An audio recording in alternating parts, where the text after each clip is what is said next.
So why unbound being? Well, some people ask me sometimes, what is the reason I chose the words unbound being? Well, first of all, we are beings, right? We are human beings. Whether the humanity is the greatest part or not, that's something that we will discuss later. But the being within the human is a divine spiritual consciousness, whatever you want to call it, a soul, an essence, a divine thing that is just free. It should be free. It's a being, and when it's being, it's emanating.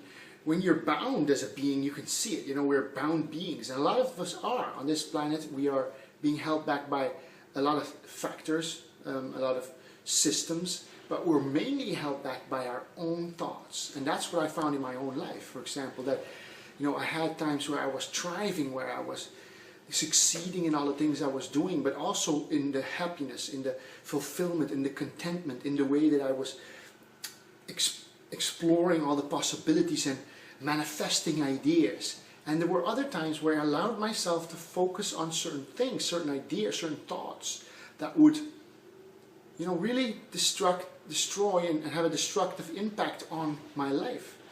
And I found that to be an unbound being, one of the major and most important practices really that we can do, that we can apply on ourselves, is a way of not looking at all those negativities. So on one way, the unbound is a form of saying, you know, let's get these obstacles out of the way, which mainly is usually our own thoughts. For me, my thoughts, at one time I was looking at the economy and the financial system being fraudulent and all, and looking at some of these earth changes and, you know, possible greenhouse effects and global warming and all kinds of things that are going on. And at one point, when you focus on that, you know, you get bound in those negative thoughts, in those negativities, in those depressing ways of looking at it. So if we want to be unbound beings, we don't want to be held back by our own mind, but we also do not want to hold back by financial systems or religious systems or cultural systems and thought forms that are keeping us bound. So to me, unbound being is a way of expressing not just the spiritual, but also the physical and the mental aspects of our being. Being alive, being present, being creative, being able to create things and manifest things and bring things into this world that are beautiful to bring into the world.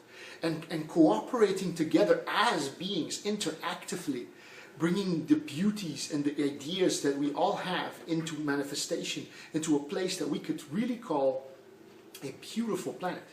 And that takes unbinding from these shackles, these ideas, these concepts, these things that are holding us back, whether it is self-made obstructions or man-made obstructions, societally made obstructions.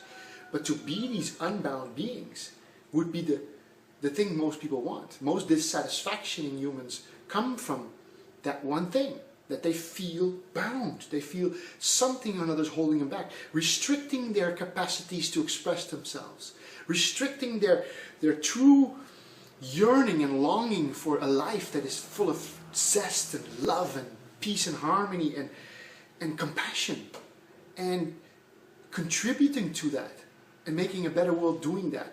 And it takes an unbound being, unbound from the physical, which means the unhealthy foods and the lack of exercise, and unbound from the mental shackles, which are the things that are keeping our own minds stuck because we're focusing on the negative, and unbound in a spiritual sense, which means that we are no longer bound by the draw of our mind, the monkey mind urge to keep on thinking, but instead so that we're able to return into the silence and the stillness, which all masters that were real masters spoke of and still do. The state within, the state of peace, the state of silence, the state of stillness, the state of being at home in your own being, just being alive, being in this moment. So unbound being really represents all of that. It represents all the steps that we can take, all the actions that we can undertake, all the possible teachings that we can have from all the people on this planet that have overcome to those things that were blocking them. And that's really what Unbound Being is about. It's about taking those steps individually and becoming unbound so that we can finally be the beings that we were meant to be.